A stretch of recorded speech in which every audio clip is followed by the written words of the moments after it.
Ok, bonjour et bienvenue sur notre chaîne. Aujourd'hui, dans cette vidéo, on va apprendre à résoudre les inéquations du premier degré dans R. Alors, si vous voulez savoir comment résoudre les inéquations du premier degré dans R, restez jusqu'à la fin de la vidéo parce que nous allons expliquer de la manière la plus simple possible comment résoudre les inéquations du premier degré dans R. Nous avons donc trois expressions ici qu'on nous demande donc de résoudre.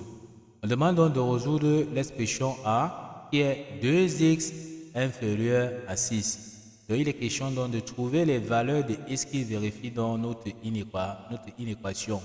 Donc, on va chercher donc à trouver x à ce niveau-ci. On va donc diviser le membre de gauche par 2 et le membre de droite tout simplement donc par 2 pour avoir le coefficient de x qui est donc 1 et on va donc trouver tout simplement x. Donc, on divise donc ici le membre de gauche par 2, comme nous avons dit, on divise le membre de droite par 2. Et en divisant, on aura donc 2 divisé par 2, ça nous donne 1. Donc ici, on aura x inférieur et 6 divisé par 2, ça nous donne tout simplement donc 3. Donc x inférieur à 3. Donc voici la solution donc, de notre inéquation. Donc on peut donc mettre ça sous forme d'intervalle.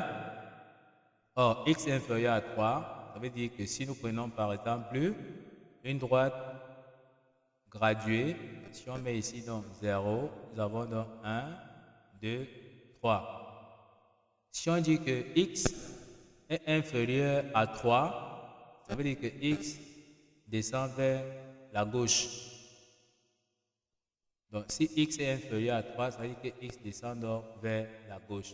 Comme c'est strictement inférieur, ça veut donc dire qu'on peut donc écrire tout simplement que x appartient donc dans l'intervalle, comme nous avons dit, ça commence donc à 3, exclu, et ça descend donc tout simplement jusqu'à moins l'infini. Donc, on pouvait donc écrire les valeurs de x donc sous forme d'intervalle. Donc, voici donc la solution de notre inéquation. On passe donc à l'exemple B.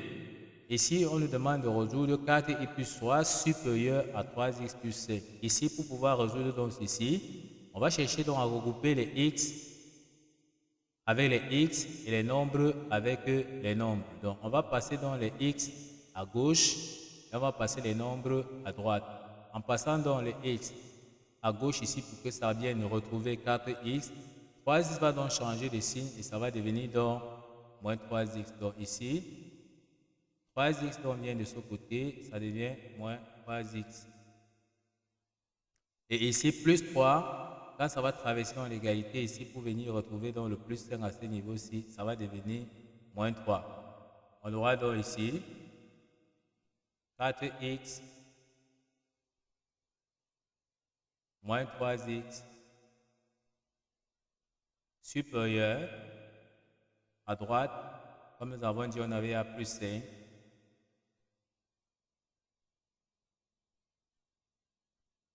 Moins 3, comme nous avons dit, parce que 3 passe de ce côté et vient donc moins 3. On peut donc calculer maintenant les x.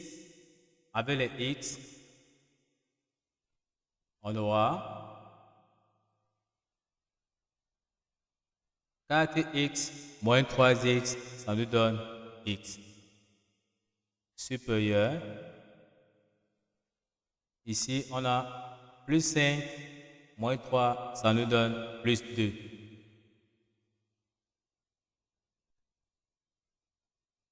On peut donc dire que x supérieur à 2. Donc voici la solution de notre inéquation. On peut donc mettre aussi sous forme d'intervalle. Pour bien comprendre, on trace encore une droite graduée. Donc si nous avons notre repère à ce niveau-ci qui est 0, x supérieur à 2. Donc on a ici 1, 2. X supérieur à 2, ça veut dire que x quitte donc de 2 pour aller vers la droite. Donc, si x supérieur à 2, ça veut dire qu'on quitte de 2 pour aller vers la droite. Donc, on va donc dire que x est strictement donc supérieur à 2.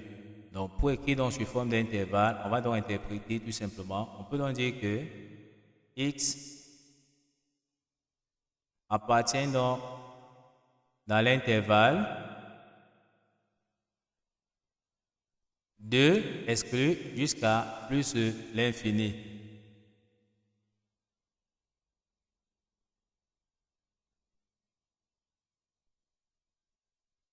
Ok, donc voici comme ça que nous avons donc mis sur forme d'intervalle.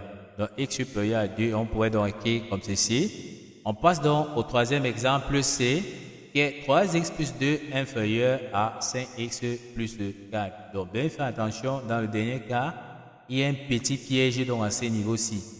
On va donc résoudre donc de la même façon. On va regrouper les x à gauche et on va regrouper les nombres à droite. 5x passe donc à gauche et ça va devenir tout simplement donc moins 5x. Donc, si 5 passe ici, pour retrouver donc 3x à ce niveau-ci, ça change donc de signe, ça devient moins 5x. Et on va chercher à passer aussi plus 2 à droite pour que ça vienne retrouver le plus 4, ça change aussi également de signe lorsque ça traverse dans l'inégalité ici. Ça devient donc moins 2. On peut donc écrire qu'on aura, ici on avait il y a 3x, on additionne avec les moins, avec moins 5x, donc on aura moins, donc on aura 3x moins 5x inférieur. À droite, on avait déjà plus 4, moins 2, comme nous avons dit. On voit bien que nous avons regroupé les x d'un côté et nous avons regroupé les nombres d'un autre côté à droite. Donc les x à gauche et les nombres à droite. On peut donc calculer maintenant ici 3x moins 5x, on aura moins 2x.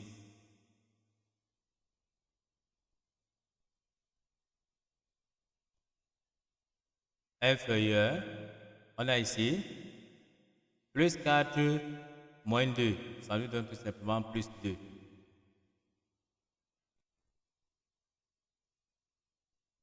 On peut donc tirer x, mais à ce niveau-ci, il faut donc faire attention. Comme le nombre qui est collé près de x ici est un nombre négatif, l'inégalité va changer donc de sens au moment où on sera en train donc de tirer la valeur de x. On reprend donc. Au moment de tirer x ici, on constate que le nombre qui est collé près de x ici est un nombre négatif. L'inégalité va donc changer de sens au moment donc de tirer x. Donc c'est comme ça les inéquations. On tire donc x. On peut donc dire que x qu'on cherche